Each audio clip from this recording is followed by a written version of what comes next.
And so my son and I came in May. This was a literal time frame of like 2 weeks from chatting with this company, seeing if our synergies aligned and our views and our values and our, you know, um, walk with the Lord. And yeah, it was a supernatural journey. And my son and I packed up our lives in 2 bags. I put everything else in storage and we flew over blindly, blind faith, not knowing these people. Just, my mother still said to me, you need to get their social security numbers, get their ID cards, get copies of everything. Like, they're complete strangers. What are you doing? And my dad is like so strong in his faith. He's like, you go, girl. God's got you. And so we got here, and I hit the ground running with this little family, having placed all their hope on me to be their breakthrough and their miracle. And I remember thinking, I came here for this family. I'll put my company on the altar and just see what I can do for this family. And I just was working 13 hours a day from first starting inside the little RV. And then it turned out that the owner of the RV park, the maintenance guy, he had a little storage container, literally 2 steps, 3 steps from my RV, where he was doing woodwork. And he offered me some space in his workshop, which was supernatural. And he had an account with Amazon. And so he would be like, "Oh, you're struggling with that." Next day, he's like, buys me another tool. And it just supernaturally, things just came into my hands that I needed to work with. I never needed to ask for anything. Like, God supplied everything as He promised. But I was working in my flesh.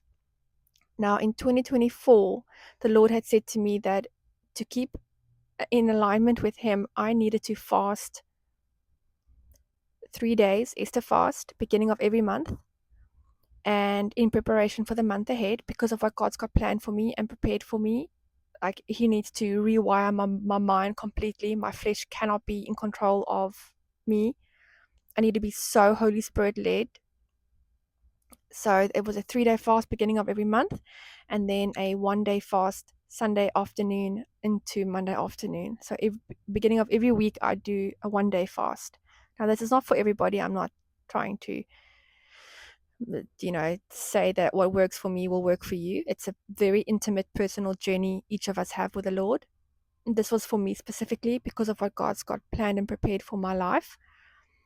And so when I arrived here, I was so overwhelmed and so in the serving mindset of serving these people and giving my all for them and their company, and feeding them hope, like me being the conduit, like me being the source of hope for them, that I was on burnout. So I had gone 2 months. This was now May that I had arrived, the 14th, 23rd of May. So just the end of May, actually. And by just the day before my son's birthday in July, the 10th of July, I was burnt out. I was waking up wanting to cry, wanting to go home, feeling a spirit of heaviness. Now, my flesh comes from mental illness and chronic depression. I was on antidepressants for over 10 years before I came to Christ at age 35. I'm now 42. I'm 43 this year. And for me, it was a Saul to Paul moment in my life, which I know is very rare. But the Lord encountered me at age 35. Again, this is a story for another day. But I had a Saul to Paul interaction the very next day after I had an incredible encounter with the Lord, literally being suicidal. The next day was a huge transformation. I was off alcohol, off smoking, off my medication, everything completely. Like, it was a radical turnaround for me. And listen, I did slip and I did fall. It was not an easy journey because I did not have guidance in the way I would hope to guide other people through my mistakes and my journey and my testimony. But yes, so which is also why the Lord told me to fast regularly, because I need to like plug into Him like a phone plugs into a battery charger. Like, the Lord is my charger. Like, He is my everything. Like, I cannot live, move, without having my being in him. Everything that I do needs to be in him. It sounds dramatic, but it's super dramatic. Otherwise, I will fall back into my fleshly curses. Thanks, Adam and Eve. But my flesh is a disaster.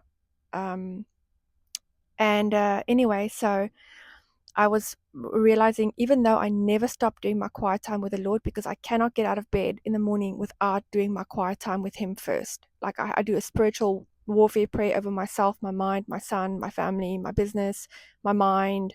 I pray for increased wisdom, discernment. I mean, I do a full on, spiritual warfare first thing in the morning before I even enter into my day, because I understand how real the spiritual realm is. And I understand, that's the good thing about having been in the world for 35 years, is when you experience Christ, you never want to go back. Like, it was hell being on my own in my head. My life was perfect. Like, I had this beautiful little life, but on the inside, utter turmoil.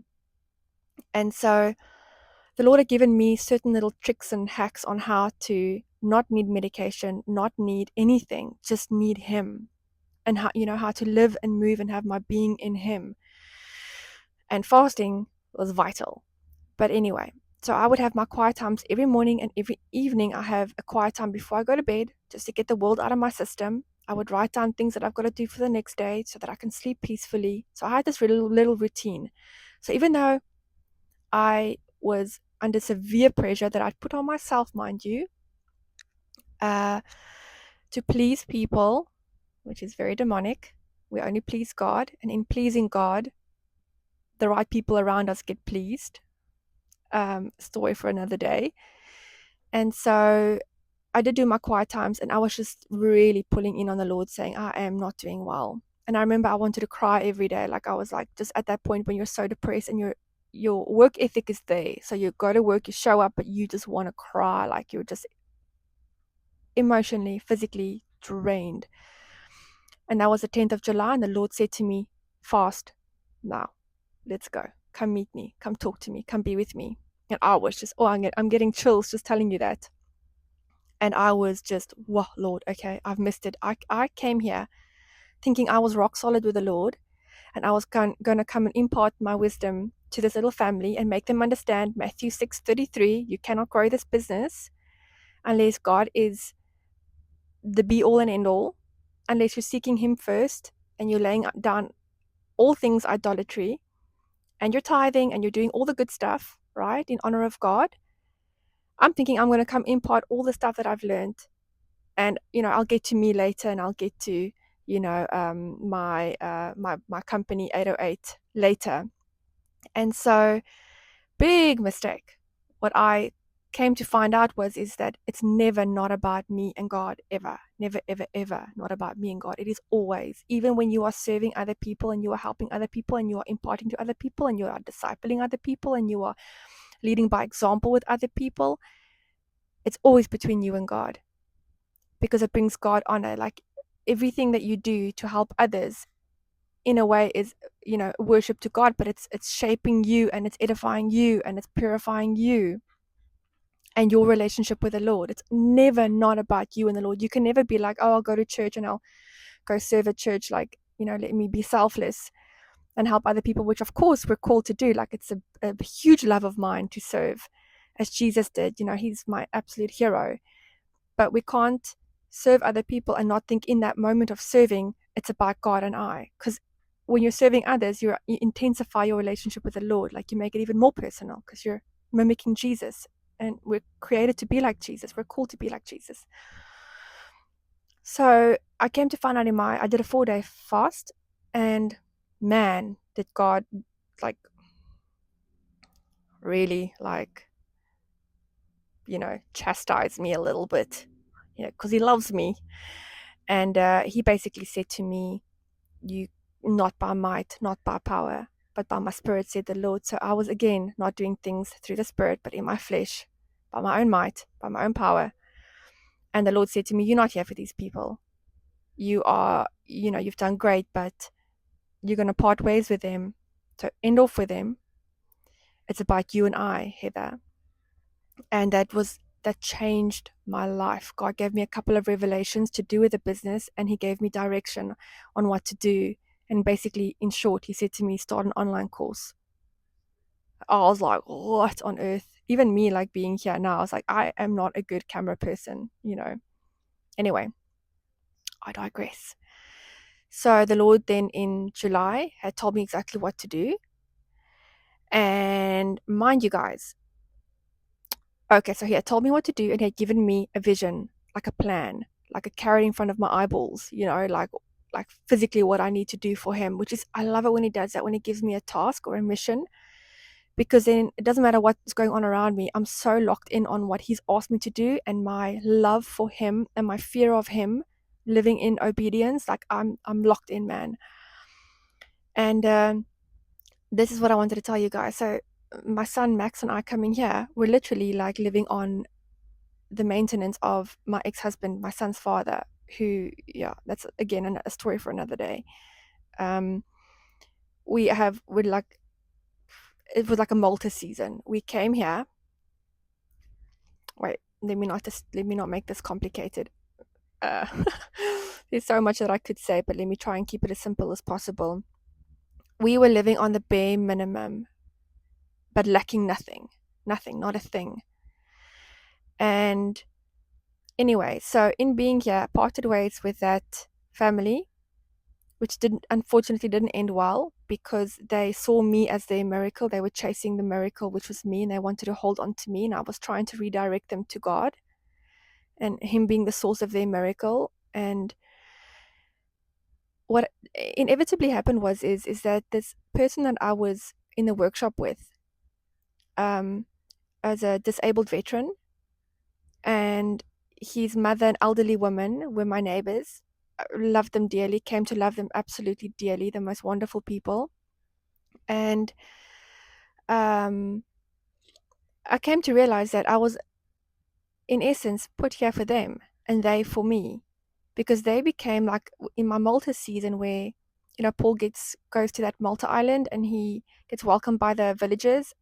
These people were incredible to me, my neighbors. And they would take me to the food bank with them. What a freaking blessing. I mean, what a blessing.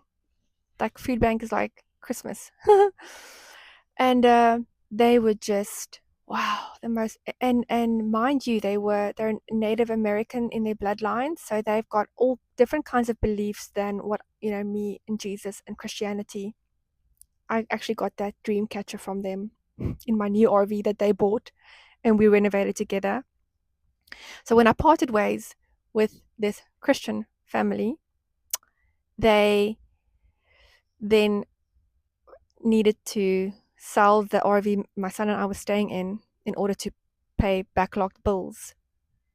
Um, because, as I mentioned, they were struggling financially.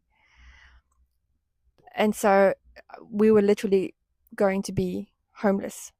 And so I mentioned it to my neighbors, and behind my back, the day before my birthday, the 8th of August, it's my birthday, the name of my company, 0808, 8th of August, just for fun. The 7th of August, they told me that they had purchased this dilapidated RV. I'm going to put a little video in here for you guys to show you how beautifully we renovated this place by God's grace. Man, God is next level.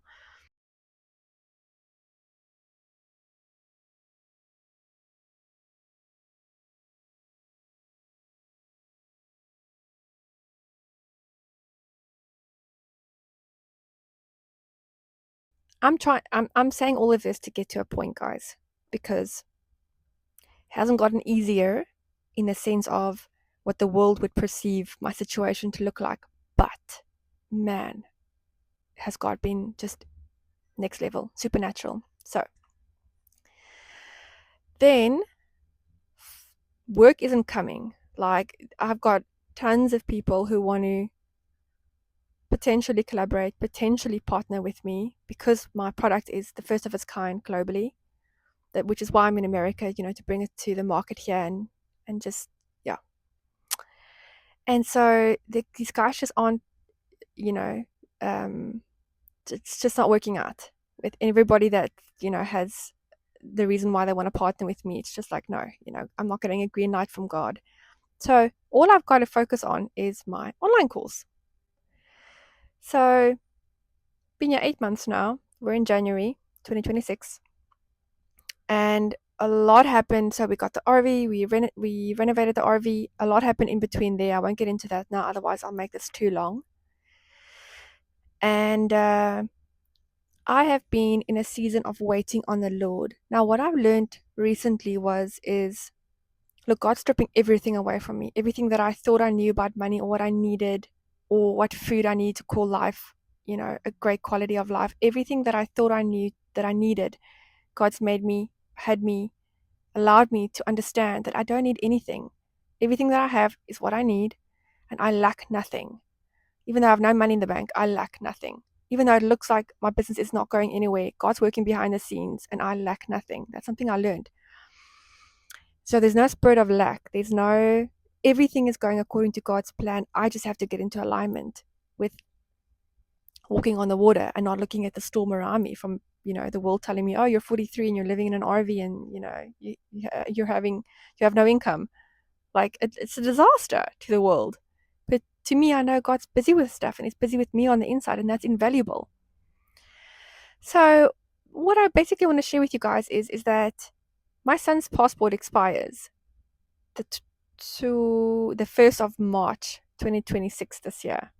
So